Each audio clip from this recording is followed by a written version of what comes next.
Dear friend, today we will see the internal structure of midbrain. Midbrain we have discussed a part of the brainstem. So internal features of midbrain. Okay. Now midbrain, when you cut the section of the midbrain, it divided into the two part. Okay. Now first we draw the diagram. Look here. Whole of the midbrain is made up of the first cerebral peduncle. So this is the cerebral peduncle.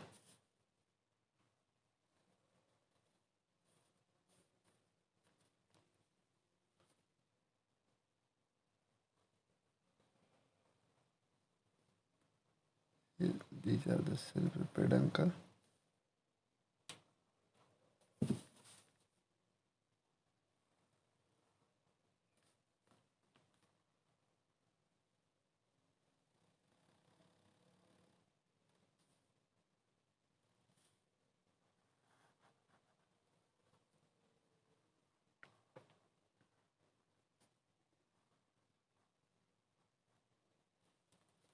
Okay. This is the central gray matter, which is around the aqueduct of the sylvius. Okay. Now, whole of the midbrain is here at the level of this aqueduct of the sylvius. If we cut the here, so at the level of sylvius, it is divided into two parts. The dorsal part, small, and the ventral anterior, the large part. Dorsal part is known as the tegmentum. Okay, while the anterior part is known as the here cerebral peduncle here anterior part. Now this whole anterior part, the cerebral peduncle, again divided into the three part. One, this is the here the crus cerebri. This is the crus cerebri here. Okay, here anterior, and this dark part here, this is known as the substantia nigra, and the posterior part is known as the tegmentum. Clear? So if you write down here, this is the crus cerebri, this dark part. If I draw this blue color here, this is okay. This dark color is here. The substantia nigra.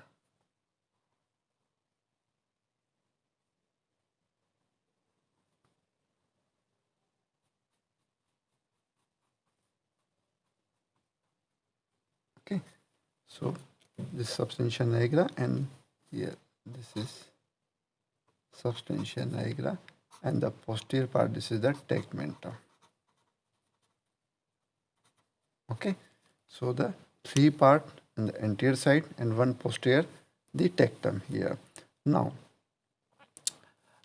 in the tegmentum part here, tegmentum part is made up of the colliculi. Okay, we have seen in the posterior surface that there are four colliculi, two superior, two inferior colliculi there. So the tegmentum part is made up of the colliculi at the superior level, superior colliculi, inferior level, inferior colliculi. So now all of the midbrain is studied at the two level. At the upper level, the superior colliculus level, and the lower level, the inferior colliculus level. Okay. Now first we will discuss the inferior colliculus level, the cross section of the midbrain at the inferior colliculus level. Now what are the features? Okay. The certain features are common in the both level, the superior colliculus, inferior colliculus. These features are the here the crus cerebri and the substantia nigra. Okay. Difference occur in the tegmentum and the tegmentum part here. Okay. Okay. Now what are the features? First see the crus cerebri.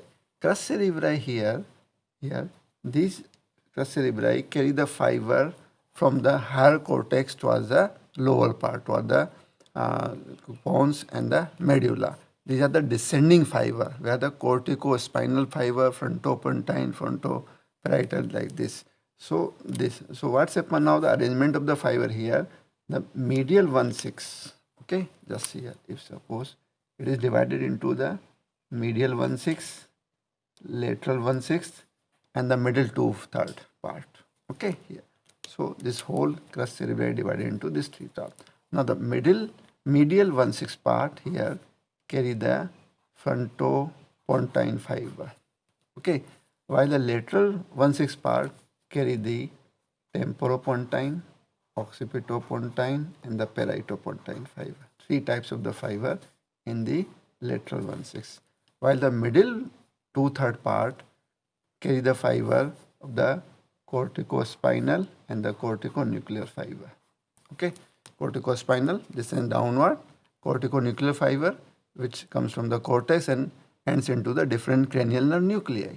Okay, opposite side. So these are the corticospinal, corticonuclear, and in the corticospinal fiber, this fiber what's happen, the head fiber, the fiber which supply the head area, the neck area and lower part. So fiber arranged in the medial to lateral side. This medial side head area, then the thoracic area, then the lumbar area. Okay, in this fashion. Okay, so this means upper limb fiber and the thoracic level and the abdomen fiber and the lower limb fiber. In this fashion, the fiber arranged in the crus cerebri. Clear? So this is the crus cerebri. Then, posterior to the crus cerebri, this substantia nigra. Okay, substantia nigra is a dark colored structure here due to the presence of the melanin and the iron pigment here. This whole of the substantia nigra is made up of the two parts here. One is the compactum part, striatum compactum, and striatum reticularis part. Okay, here too. Compactum part is situated dorsally, while the striatum reticularis part situated ventrally. What is the difference? Striatum compactum is made up of the small cells, multipolar cells, and the cells are rich here. They are present in the compact fashion. That's why the compactum, and this compactum area contain the melanin. That's why it is dark color. And the ventral part is the reticularis, okay, substantia reticularis part, and this reticularis part is a cell pool zone, and where the large cells are present, multipolar large cells are present here in the ventral part or reticularis part here, and this area contain the iron pigment. Okay, that's why it is a orangish or blackish in color. Okay, so this is the substantia nigra, and substantia nigra is important here. If you see the connection of the substantia nigra here, substantia nigra contains the, suppose this is the substantia nigra. Okay, substantia nigra sends the signal fiber towards the corpus striatum. Okay, corpus striatum, which is made of the chordate nucleus and the putamen. Okay, yeah. So these are known as the nigrostriatal fiber, and this nigrostriatal fiber releases the dopamine. Okay, here, and substantia nigra have the afferent fiber from the corpus striatum and the higher cortex. Okay, and these releases the GABA, which is inhibitory. Okay, so it's a nigrostriatal pathway, okay, and striatonigral pathway. Nigrostriatal pathway here releases the dopamine, okay, here, and while this striatonigral pathway releases the GABA, okay, and this dopamine inhibit the direct signal from the higher cortex. Okay, so the interplay occur between the excitatory and inhibitory impulses at the substantia nigra and the corpus striatum, and along with the excitatory impulses from the higher cortex. This higher cortex, it releases the acetylcholine. Okay, so interplay occur. Detail we will study in the basal ganglia, substantia nigra, but in short you should know here substantia nigra has the nigrostriatal pathway and striatonigral pathway. Okay, here from the substantia nigra to corpus striatum to the substantia nigra. This is dopamine and this is the GABA. Okay, so in short, And the deficiency of the dopamine here, when the substantia nigra fiber are here, the damage or the dopamine is not released, so the Parkinson disease develops. Parkinson disease develops. Okay, where there is a tremor occur. Okay, yeah. So in detail we will see in the basal ganglia. So this is the substantia nigra. Now behind the substantia nigra here, this is the tegmentum part. Okay. Now before taking the tegmentum part, come on the tectum part, posterior part here. Posteriorly here, this is the inferior collicular, two inferior colliculi. That's why there's a posterior swelling is there. And these inferior colliculi are connected to the the medial geniculate body by the inferior brachium. This is the medial geniculate body. Medial geniculate body. This is the inferior brachium. Okay, here.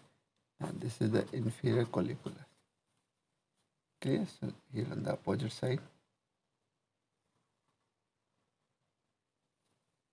Here, this is medial geniculate body, and this is the inferior brachium. Okay, here. Now, this inferior colliculus is important for the auditory reflexes. It is come in the auditory pathway, and here in the inferior brachium, there is the ending of the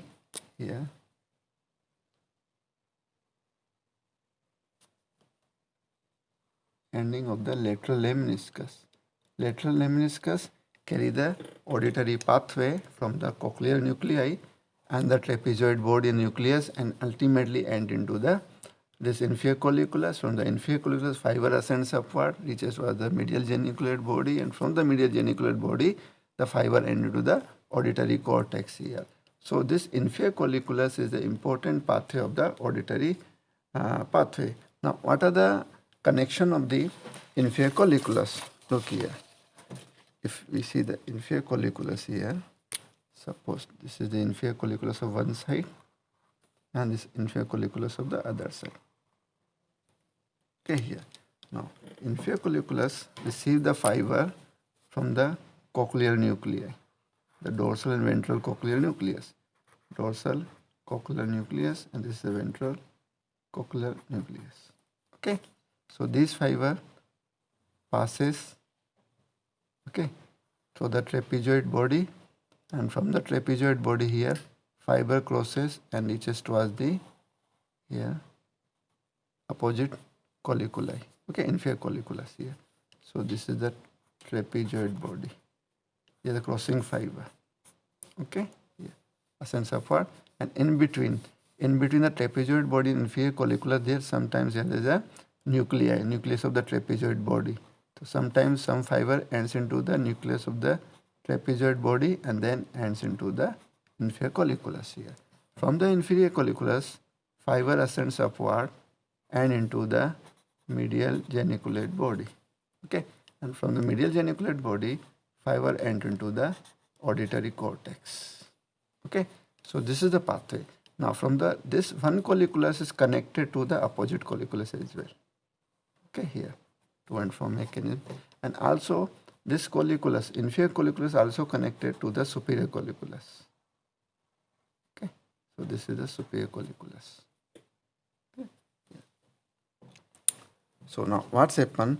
The auditory impulses reaches towards the inferior colliculus, then colliculus send the signal through the medial geniculate body, the auditory cortex, then it's also send the signal to the opposite colliculi. Opposite colliculus again here, this is opposite colliculus is also connected to the superior colliculus. Okay, here, and from the superior colliculus, fiber descends downward. We will come later on, but at this point you should know this fiber descends downward as a tectospinal tract. Tectospinal tract here, and this fiber then connect the third nucleus, cranial nerve nucleus, fourth cranial nerve nucleus, sixth cranial nerve nucleus, and the here and spinal cord. Spinal cord here. Okay. So this. So what's happened now? The auditory. So this inferior colliculus is responsible for receiving the tone and identifying the direction of the sounds from where the sound is coming here, and also give the reflex movement of the head and eyeball. Okay, here because this ultimately connected to the superior colliculus, and superior colliculus send the signal to the third, fourth, sixth nerve and the spinal cord, ventral horn. Okay, especially the muscles of the neck region. Clear?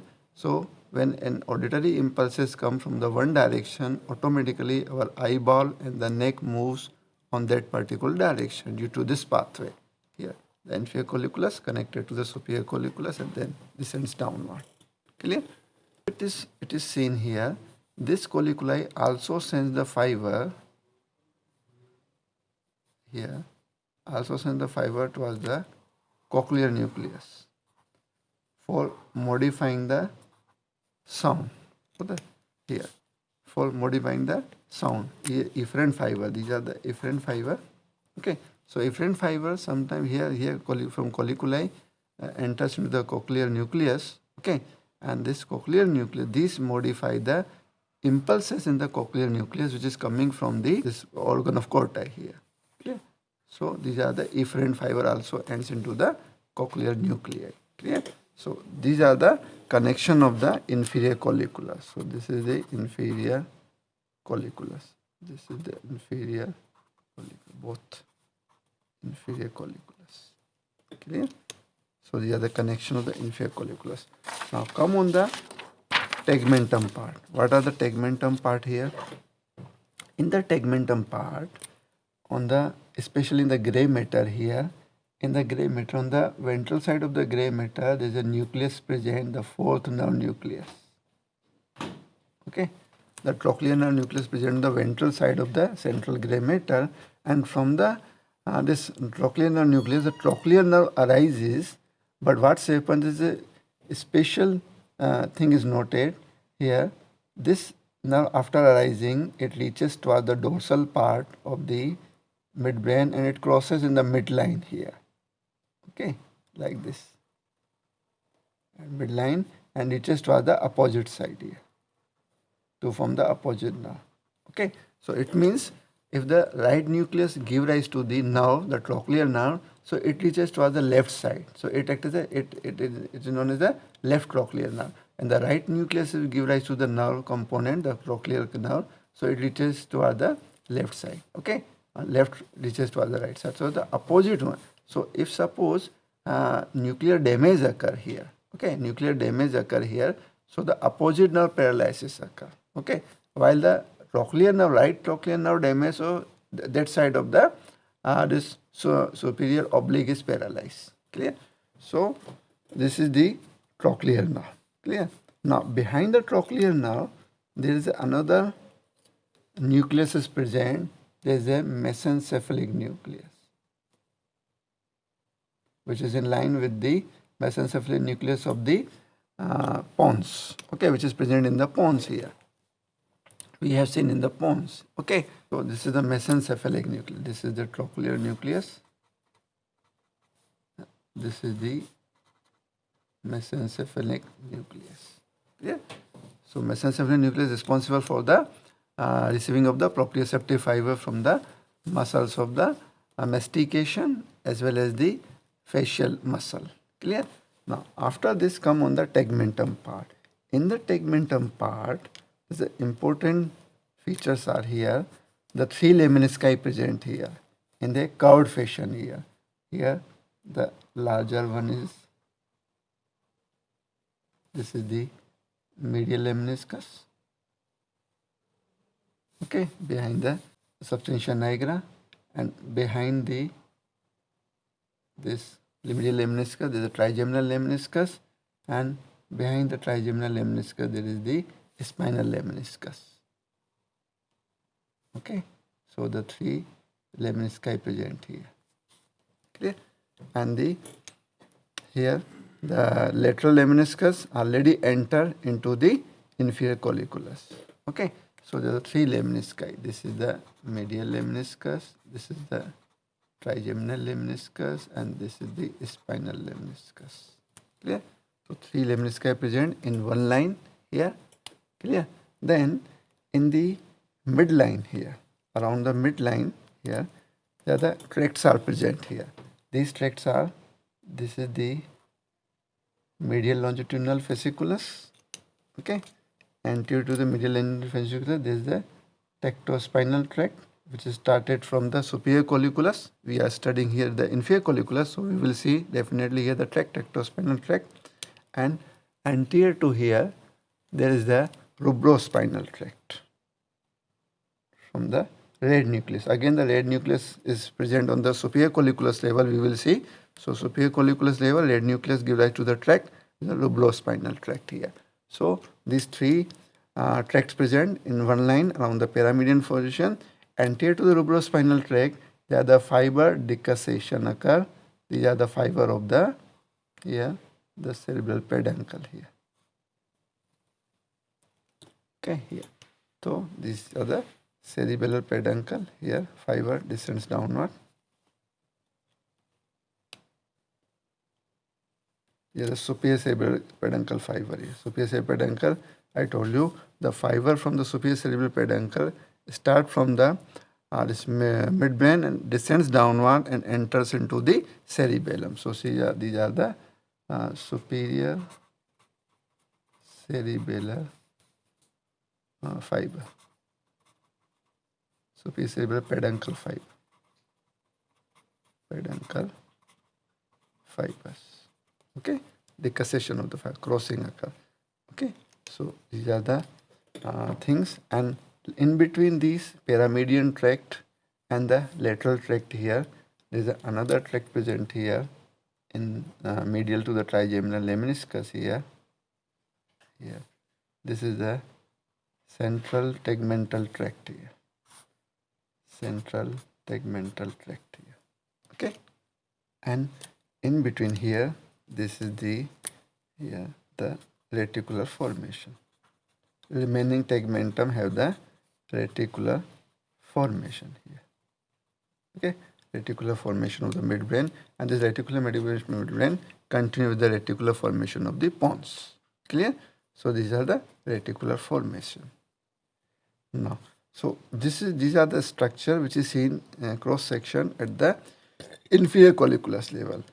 Important are the inferior colliculus. Okay, inferior colliculi connected to the medial geniculate body on the dorsal part of this midbrain, and then the anterior around the central gray matter there is a fourth nerve nucleus, trochlear nerve nucleus, and behind it is mesencephalic nucleus. Clear? And here the decussation of the superior cerebral peduncle fiber here. Clear? So these are the features in the inferior colliculus level. Clear? Now after this come on the superior colliculus level, the cross section of the midbrain at the superior colliculus level. So first draw the diagram. These are the cerebellar peduncle.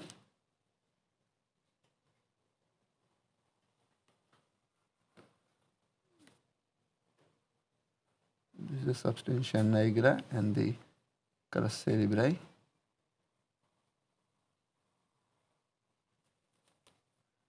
This is the opposite side.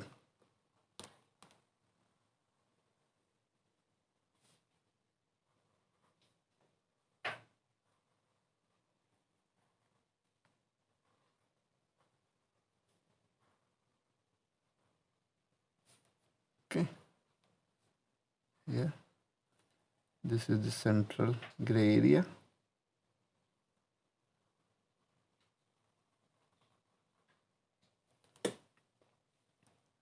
Okay. And here this is the substantia nigra, the dark area.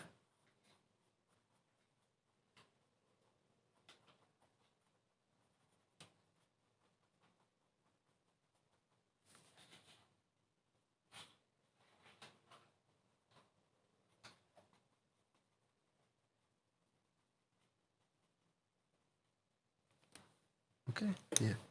and these are the superior brachium.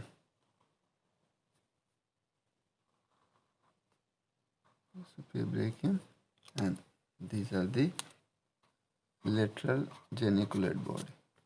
This lateral geniculate body, and for the superior brachium, the tegmentum or superior colliculi are connected to the superior this lateral geniculate body. So this is the here the superior colliculi on the both sides. Now, what are the features here? Important features, the two important features are seen here. One is the presence of the large red color nucleus, that is the here the red nucleus on the both sides of the paramedian line behind the substantia nigra. Okay, one feature is here. Another feature is here is the presence of the oculomotor nerve nucleus complex here. The large nuclear complex here, which is in the midline here, is joined by the another nucleus, the Edinger-Westphal nucleus here. So the whole nucleus is known as the oculomotor nerve nuclear complex here. Okay, so there is a third nerve nuclear complex here. Clear? So behind this here, there is a mesencephalic nucleus here.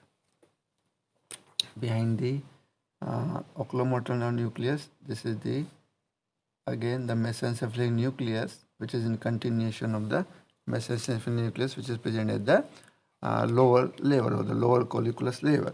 Clear? Now here will come detail, and now behind here, now first come the nuclei. Okay, here nuclei, the oculomotor nerve nuclear complex. The oculomotor nerve nuclear complex here gives rise to the oculomotor nerve, okay, which winds around the red nucleus and come at the medial side of the crus cerebri here.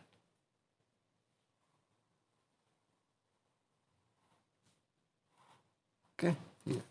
Now, in the crus cerebri, there's no need to explain. The same as here. The medial 1/6 fiber contain the frontopontine fiber. Lateral 1/6 fiber contain the occipitopontine, temporopontine, and the paritopontine fiber, while the middle 1/2 fiber contain the corticospinal fiber. Okay, this frontopontine fiber. Okay, temporopontine, lateral one, occipitopontine, paritopontine fiber. Okay, this one. So, and substantia nigra we have discussed.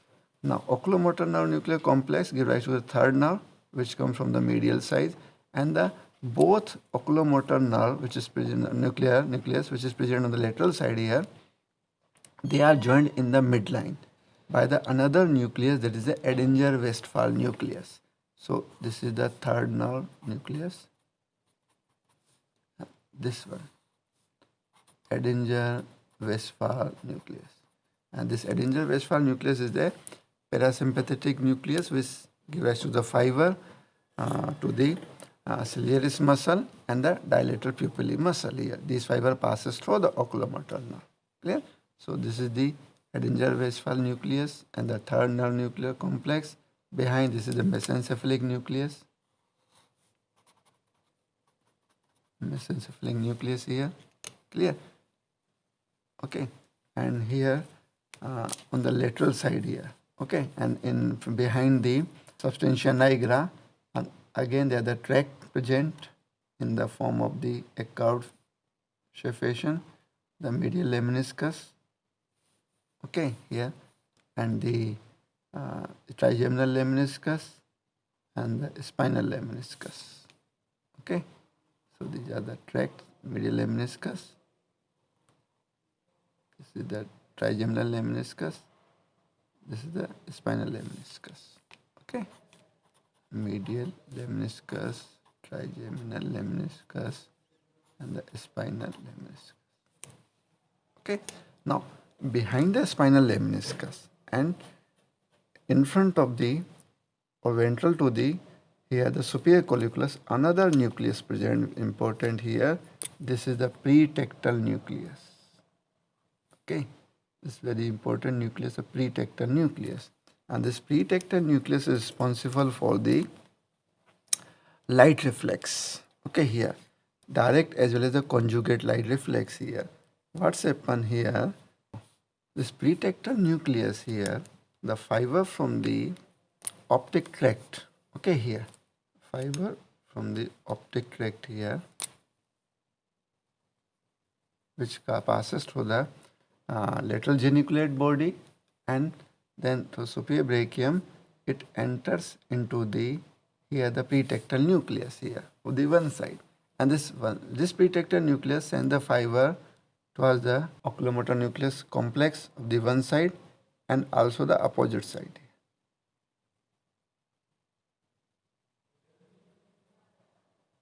Okay, yeah, opposite side.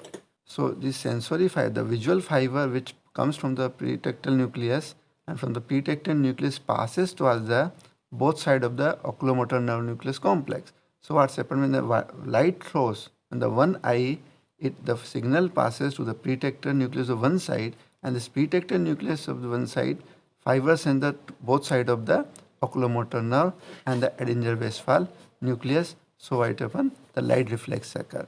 So one eye is thrown the light in the one eye, so the constriction of the pupil occur on that side as well as the opposite side.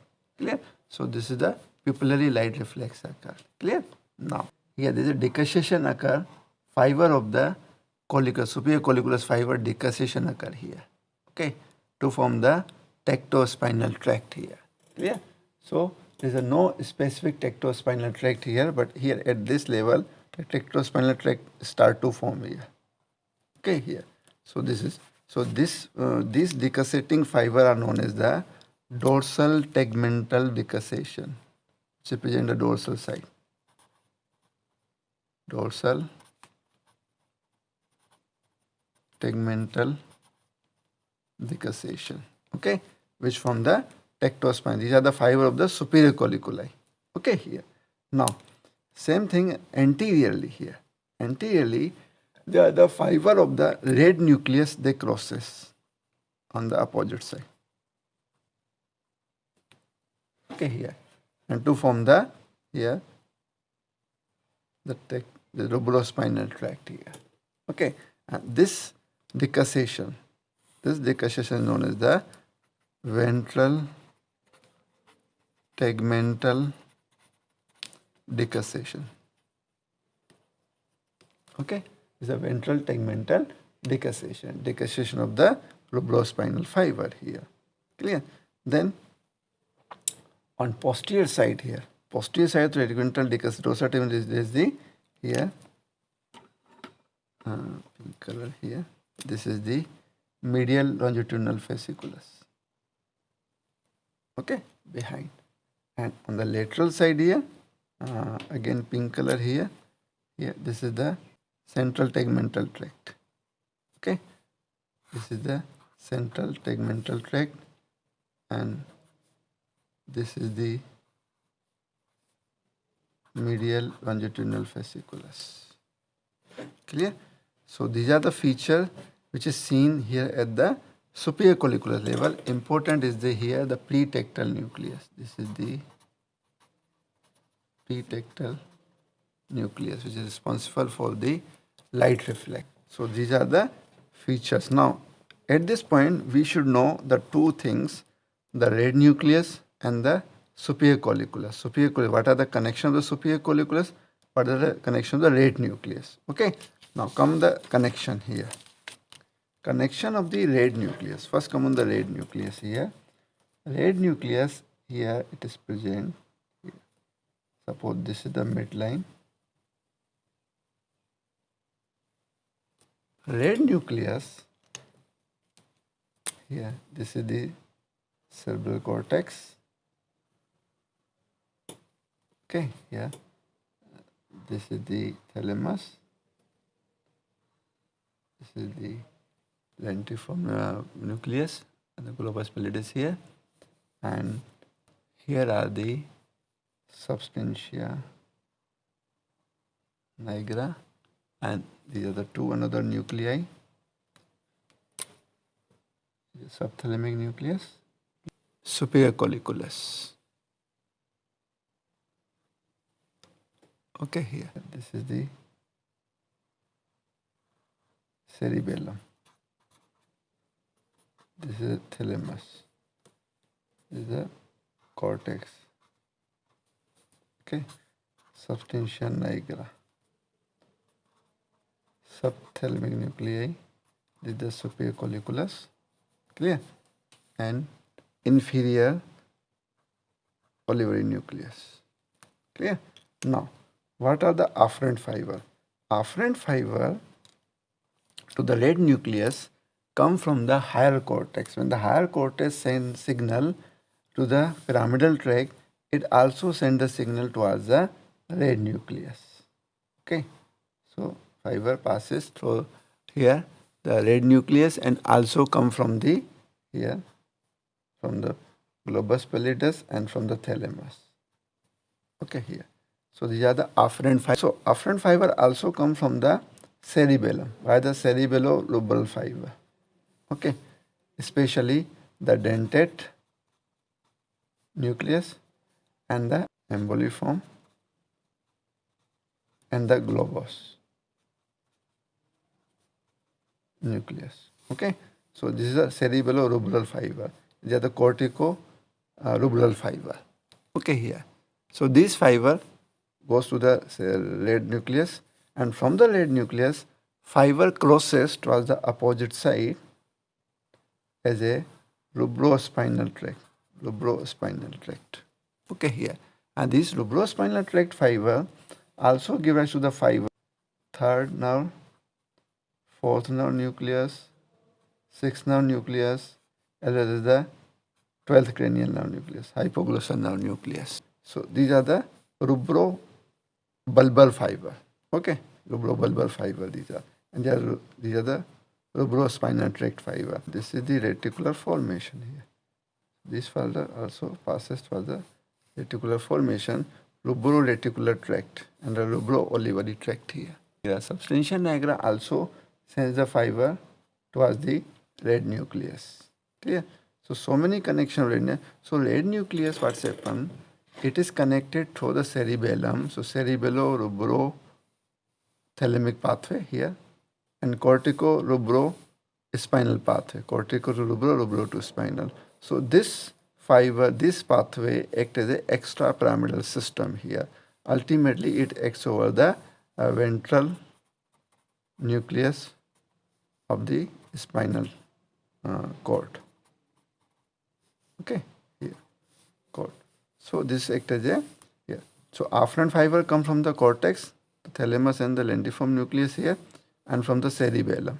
Okay, here, and substantia nigra. And the efferent fiber passes towards the rubrospinal tract. Okay, spinal cord, and the third, fourth, and the sixth cranial nerve nuclei, and the reticular formation and the red nucleus. This is the inferior olivary nucleus. Okay, here. So these are the connections of the red nucleus. Now, what are the connection of the superior colliculi? Okay, superior colliculi here. Suppose these are the two superior colliculi. This is the midline. Okay, the fiber to the superior colliculi come mainly the retina. Okay, on the retina for the optic tract. Okay, clear? So lateral geniculate body. These fiber also come from the visual association area. Visual association area. This is area number 18 and 19. Okay, yeah. Visual cortex, visual association area 1890, visual cortex here. Also fiber come from the auditory area.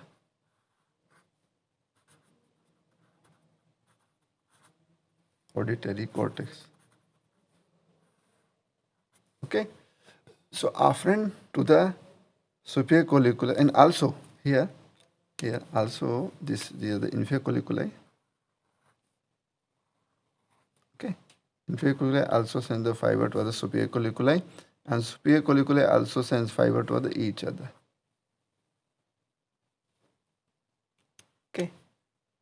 So this is the spinal cord. Spinal cord also sends the fiber towards the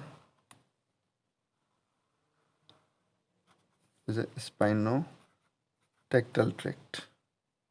Okay, here. So spinal so the afferent fiber come from the retina mainly.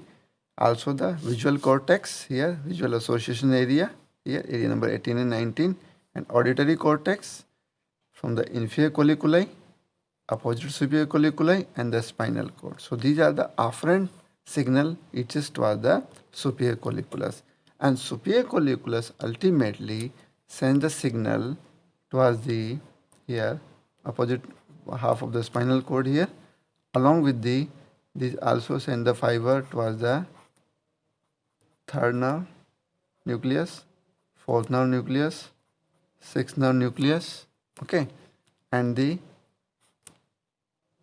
12th cranial nerve nucleus, okay, and the 11th nerve is also 11th nerve, okay, 11th nerve nucleus, clear? The superior colliculus also sends the fiber to the variety of the area, okay, the red nucleus through the tegmental pathway, okay, tegmental.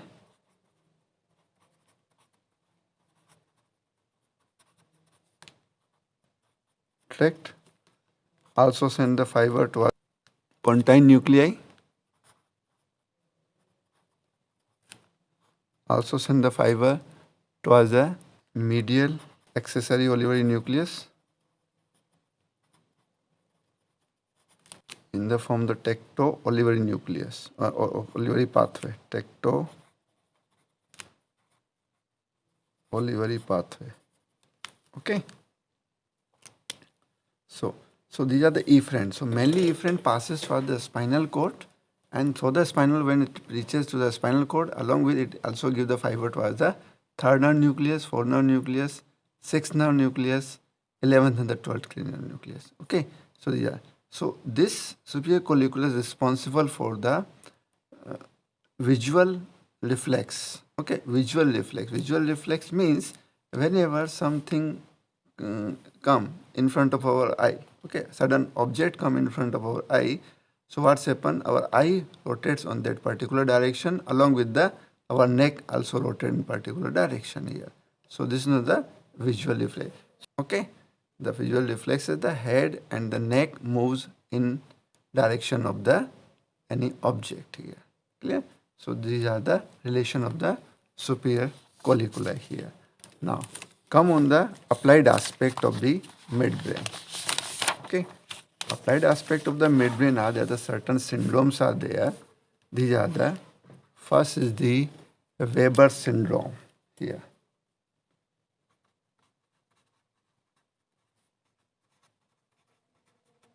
Weber syndrome. What is Weber syndrome?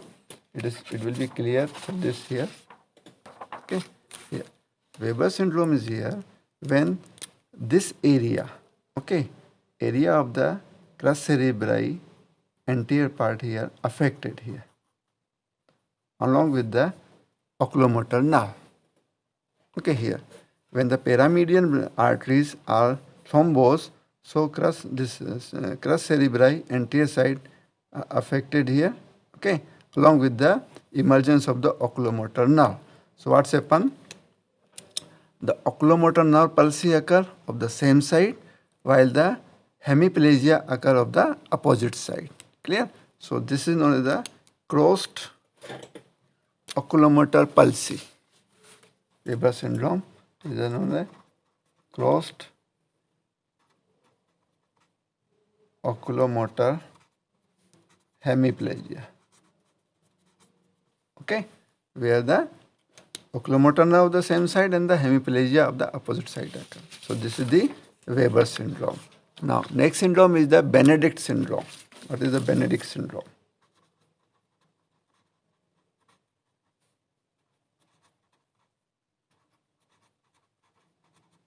Benedict syndrome. What is Benedict syndrome? Benedict syndrome here when the lateral area, okay, here when the blood vessel which supply this area are affected here. Thrombus means the short circumferential branches here. Okay, here. This area is damaged. So what's happened? The red nucleus is damaged, oculomotor nerve palsy occur along with the medial lemniscus and the trigeminal lemniscus here. Damage occur. So symptom occur. What's happened? Symptom is the rubro spinal tract is damaged here. So the extrapyramidal pathway is disturbed here. Second is the medial lemniscus is damaged here. So what's happened? The loss of sensation, okay, especially the pain, temperature, touch, are the loss on the opposite side, while the pain, temperature, touch of the face area is lost on the same side, along with the oculomotor nerve damage. Okay, the oculomotor nerve damage occur here. These features occur in the Benedict syndrome here. One, the red nucleus, feature damage of red nucleus, the oculomotor nerve palsy, the medial lemniscus pathway, and the trigeminal lemniscus pathway damage. So these are the features of Benedict syndrome here. Then the next syndrome is the Perinoid syndrome.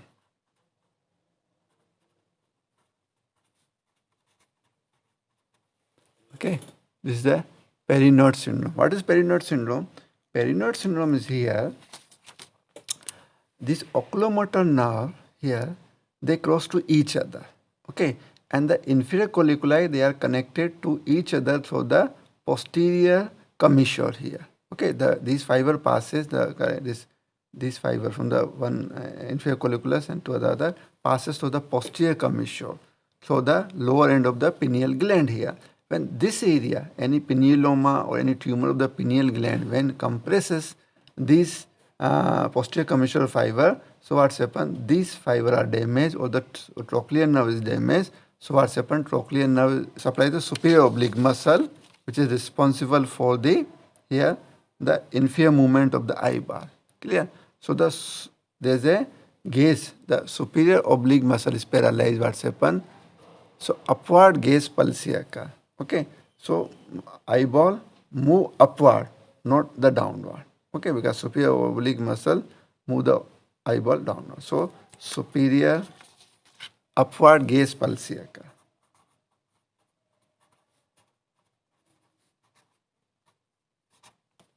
So I think this is all about the midbrain.